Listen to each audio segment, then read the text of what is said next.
काय लवकर आलीस? कसे आहेत घरी सगळे? आई, काका, काकू कसे? सगळे ठीक आहेत.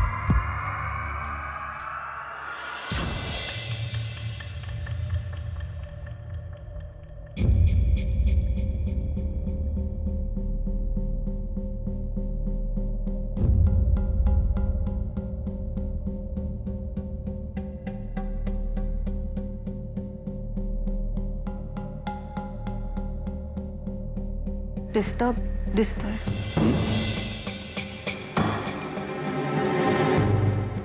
नाही काय नाही. काय झालं विक्रम? काहीतरी लपवतोयस तू. त्या माणसाचा परत फोन आला होता. पुन्हा फोन आला होता? काय म्हणाला तो? काय म्हणणार? पुन्हा आम्हाला त्याच गोष्टी सांगत होता. कोण आहे हा माणूस? विक्रम, आता आपल्याला गप्प बसून नाही चालणार. या माणसाचा शोध घेण्यासाठी आपल्याला आता पोलीस कंप्लेंट करावीच लागेल.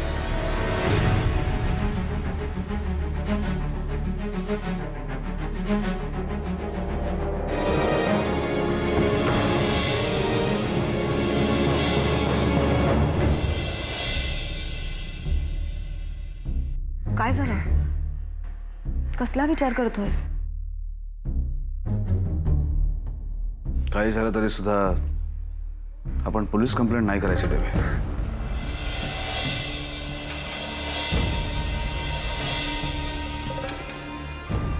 पोलीस कंप्लेंट करायची नाही? का? प्रॉब्लेम काय आहे?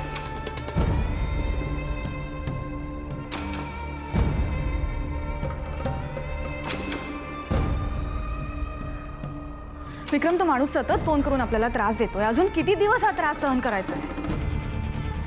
त्याच्या फोन कॉल्समुळे आपल्या दोघांमध्येही प्रॉब्लेम्स निर्माण झालेत, माहितीये ना तुला. तरीही तू म्हणतोयस की पोलीस कंप्लेंट नाही करायची. का?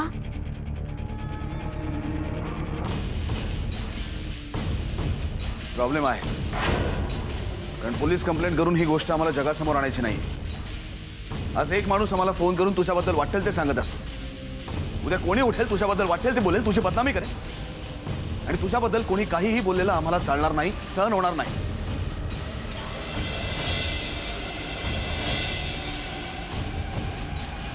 बदनामी?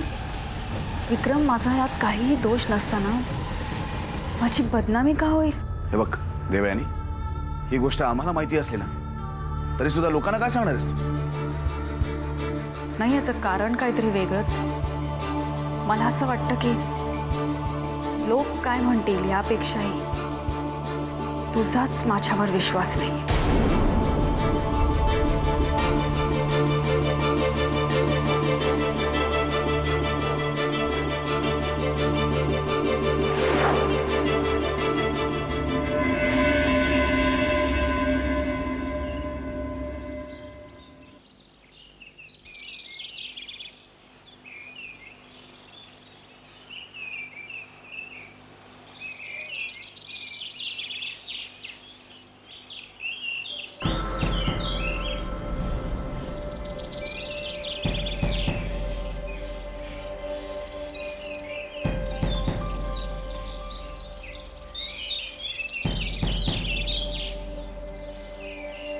काय बोलायचं होतं का? खरं तर काल रात्रीच बोलायचं होतं, पण पाहुणे गेल्यावर तुझी फार चिडचिड झाली होती ना, म्हणून नाही बोलले. काय बडबड करतेस तू? इटी, उगाच माहित नसल्याचं नाटक करू नकोस, कळलं ना? जस्ट स्टॉप दिस नॉनसेन्स, ओके? का का गप्पा बसायचं मी? श्रावणीच्या आईने जो काही तमाशा केला तो कुणामुळे? तुझ्यामुळेच ना. आणि तिला मी काय उत्तर दिलं तू ऐकून घेतलंस ना? पुन्हा पुन्हा त्याच टॉपिकवर का बोलतेस तू माझ्याशी? कारण तू खोटं बोलतोस. फक्त श्रावणीचं तुझ्यावर प्रेम नाहीये, तू सुद्धा प्रेम करतो श्रावणीवर. केटी, तू माझं आयुष्य तर उद्ध्वस्त केलंच आहेस, पण आता त्या बावळट मुलीचं आणि तिच्या घरच्यांचं आयुष्य का उद्ध्वस्त करतोयस केटी? वाय? तुझ्याकडे एकच विषय आहे माझ्याशी बोलण्यासाठी? आयशा, तुझ्या या संशयी स्वभावामुळे मी घरी नेहमी यायचं टाळत असतो. माझाही नाईलाज आहे केटी, श्वेतासाठी. फक्त श्वेतासाठी मी तुझ्यापासून दूर व्हायचा विचार नाही करू शकत. That's your problem, not mine. मी बोलतोय ते नीट ऐकून घे. कायमसाठी तू निघून जा, नाहीतर तुझा संशयी स्वभाव बदल. And if you don't change your behaviour, एक दिवस मला निर्णय घ्यावा लागेल. काय निर्णय घेणार आहेस तू? आणि मग श्वेताचं काय? श्वेताचं नाव घेऊन मला इमोशनल ब्लॅकमेल करू नको. नीट ऐकून घे. मी जे बोलतोय ना त्याचा सिरियसली विचार कर. बदल स्वतःला. शेवटची संधी आहे.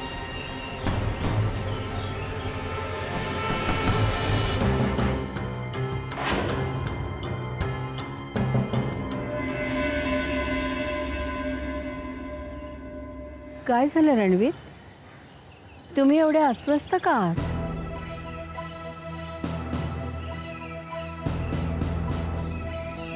साईमा, प्रियदर्शनी आमचं काही ऐकत नाहीयेत. त्या नताशाला होणाऱ्या बाळाचा आई म्हणून स्वीकार करण्याऐवजी हे घर सोडण्याची आणि आमच्याबरोबर असलेलं नातं तोडण्याची भाषा करतात. काय? नाही, प्रियदर्शनी अशा वागूच शकत नाहीत. आम्ही सांगू तसंच त्यांना वागावं लागेल. आम्ही त्यांना खूप समजवायचा प्रयत्न केला, पण त्या तुमचं ऐकत नाहीत हे सांगायला तुम्ही इथे आलाय, होय ना? त्यांना कसं समजवायचं तेच कळत नाही. एकदा समजावून सांगून जर त्यांना कळत नसेल तर पुन्हा पुन्हा समजावून सांगण्याचा प्रश्न येतोच कुठे. त्यांना हे घर सोडून जावंसं वाटत असेल तर त्यांना जा म्हणावं. त्यांना आमची गरज वाटत नसेल तर आम्हालाही त्यांची गरज नाही. साईमा, आम्ही काहीही चुकीचं बोलत नाही आहोत. आतापर्यंत त्यांचं वागणं आम्ही खूप सहन केलंय. या घरात आल्यापासून पत्नी म्हणून त्यांनी तुम्हाला सुख दिलं नाही की या घराला वारसही दिलेला नाही. प्रत्येक वेळी त्या आपल्याला मनस्तापच देत आल्यात. आणि आता आपल्याला वारस मिळतोय तर तेही त्यांना पाहवत नाही. साईमा, तरी आम्हाला वाटतं त्यांची समजूत काढून त्यांना घरी थांबायला सांगायला हवं. रणवीर, त्यांची या घराला गरज नसताना तुम्ही त्यांना थांबवण्याचा हट्ट का करता आहात?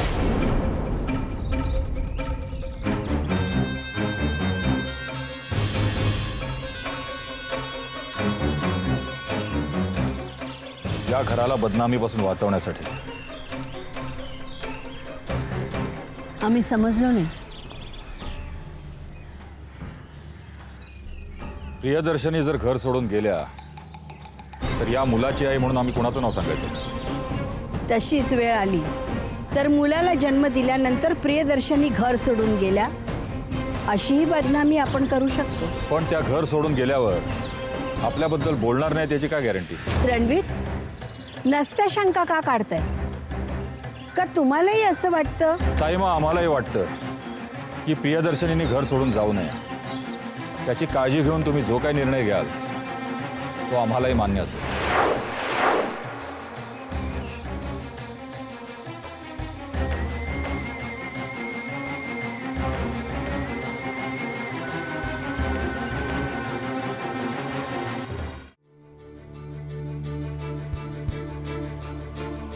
तुम्हालाही वाटतच होतं ना आपल्याला एक मूल असावं. दुर्दैवानं नशिबानं आपल्याला आईबाप व्हायची संधी दिली नाही. पण आता ही आयतीच संधी चालून आली.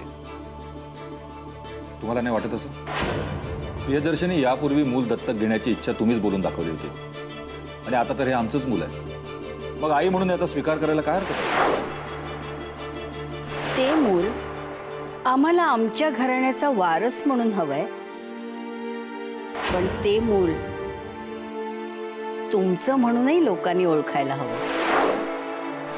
माझ्या पोटामध्ये रणवीर राजेंचं मूल आहे.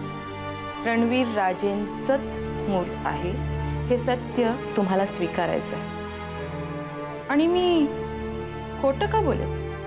कारण खोटं बोलल्यानंतर कधी ना कधीतरी मी पकडली जाणार हे मला माहिती आहे. आणि खोटं तेही असं. आम्ही तुम्हाला प्रॉमिस करतो, यापुढे आम्ही तुम्हाला कधीच दुखावणार नाही. नताशाच्या बाळाचा आई पण स्वीकारायला हे सांगणार नाही. खरंच तुम्हाला प्रॉमिस करतो, पण आम्हाला सोडून जाऊ नका प्लीज. आम्हाला प्लीज सोडून जाऊ नका. ते मूल आम्हाला आमच्या घराण्याचा वारस म्हणून हवं. प्लीज सोडून जाऊ नका. प्रियदर्शनी, यापूर्वी मूल दत्तक घेण्याची तुम्ही रूल्स बदलून टाकले होते आणि आता तर हे आमचंच मूल आहे. मग आई म्हणून याचा स्वीकार करायला काय हरकत आहे? का थांबलात प्रियदर्शन?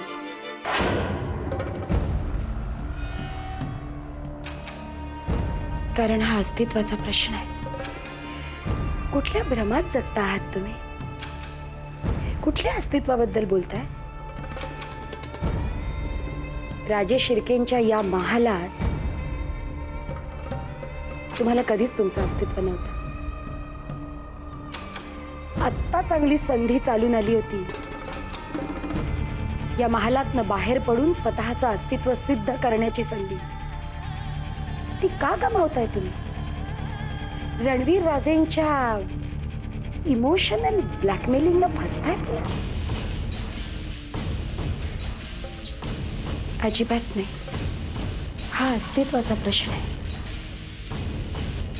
पण आमच्या नाही, त्या बाळाच्या. नताशाचं मूल. ते मूल नताशाच्या पोटी जन्माला येणारे, यात त्या बाळाची काय चूक आहे? आज नियतीने त्या बाळाचं जगात येणं आमच्या हातात सोपवलं. त्याचं या जगातलं अस्तित्व आता आमच्या निर्णयावर आहे. आमच्यावर त्या निष्पाप बाळाची जबाबदारी आहे.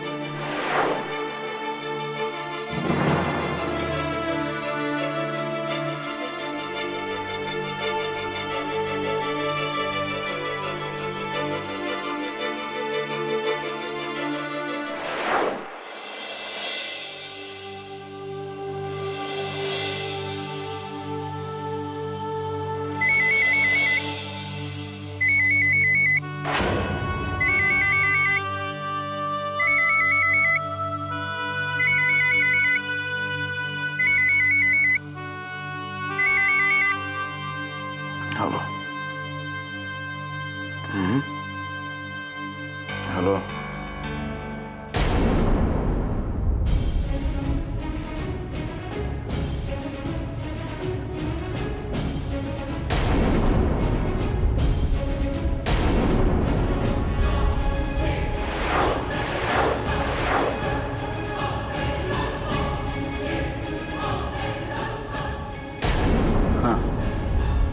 हो ठीक आहे, आम्ही लगेच पोचतो. हो. कुठे चाललायस एवढा रात्री? देवयानी फ्लायओव्हरच्या साईडवर अपघात घडला, आम्हाला निघाला हवा. चल. विक्रम, प्रियदर्शनी, कुठं आहात तुम्ही? आम्हाला तुम्हाला एक खुशखबर द्यायची आहे.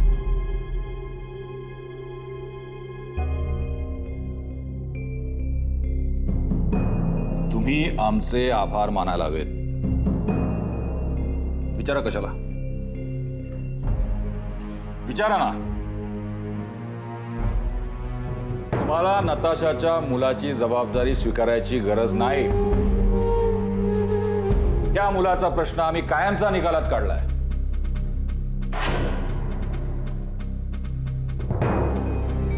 काय?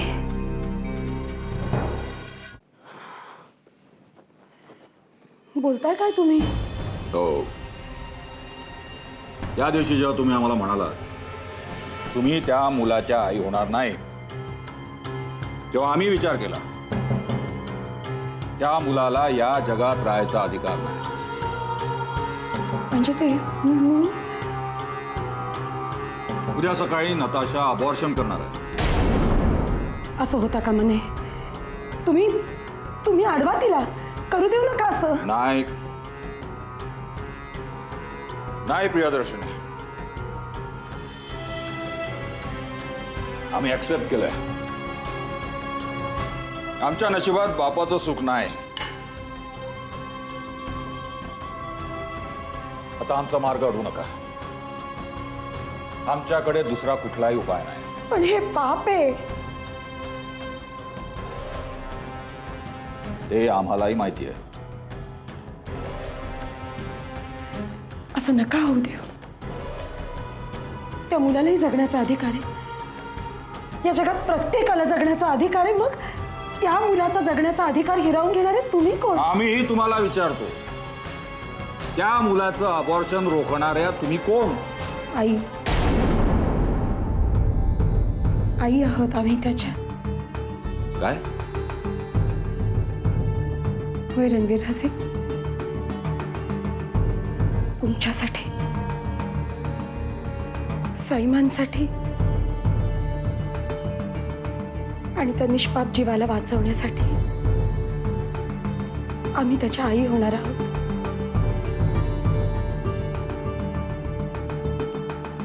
खरं बोलताय तुम्ही? खरंच, मनापासून. प्रियदर्शनी, आम्ही खूप खुश आहोत. सगळ्या जगाला आम्ही ओरडून सांगणार आहोत, आम्ही बाप होणार. आणि तुम्ही त्या मुलाची आई. Thank you Priyadarshini, thank you so much.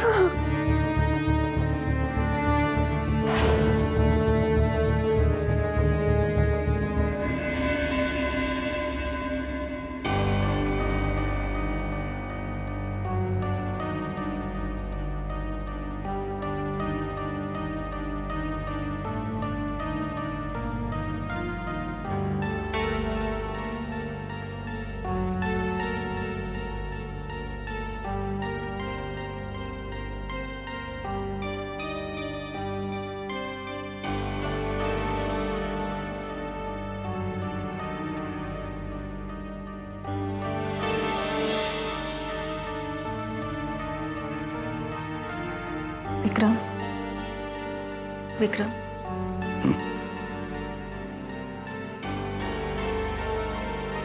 तू जागी आहेस अजून? हो, तुझी वाट पाहत होते. काय झालं तिथे? असं पण वाचलो देवयानी. म्हणजे? त्या फ्लावर्ससाठी जे पिलर्स उभे करण्यात आलेत त्यापैकी एक पिलर आज कोसळला. नशीब चांगलं होतं आपल्या सगळ्या कामगारांचं की त्याच्या बाजूलाच त्यांच्या सगळ्यांच्या झोपड्यात त्यावर कोसळला नाही, नाहीतर खूप मोठी मनुष्यहानी झाली असती आज.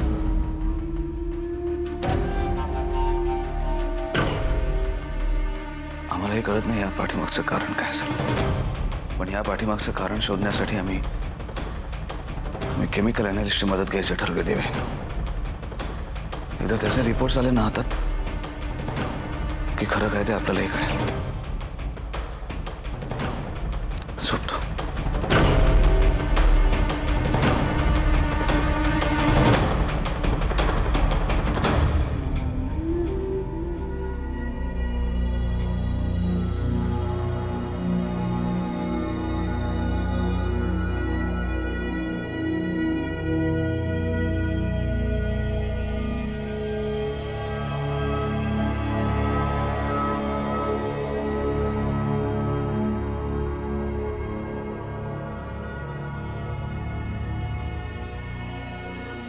विक्रम,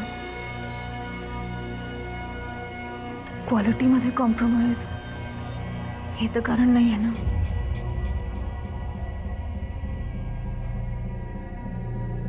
नाही देवयानी, या गोष्टीत आम्ही आजपर्यंत कधीच तडजोड होऊ दिली नाही. आम्ही स्वतः बऱ्याचदा सुपरवायझर म्हणून साईटवर उपस्थित होतो. माझा तुझ्यावर विश्वास आहे विक्रम, पण तू नसताना लिंगप्पा साहेब किंवा तुझ्याच एका विश्वासातल्या माणसाने असं काही केलं असेल तर? कळेल कळेल. अनालिस्टचा रिपोर्ट आल्यानंतर खरं काय ते कळेल.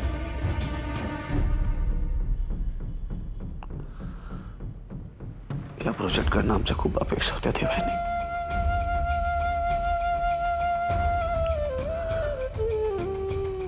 हा अपघात नको होता घडायला.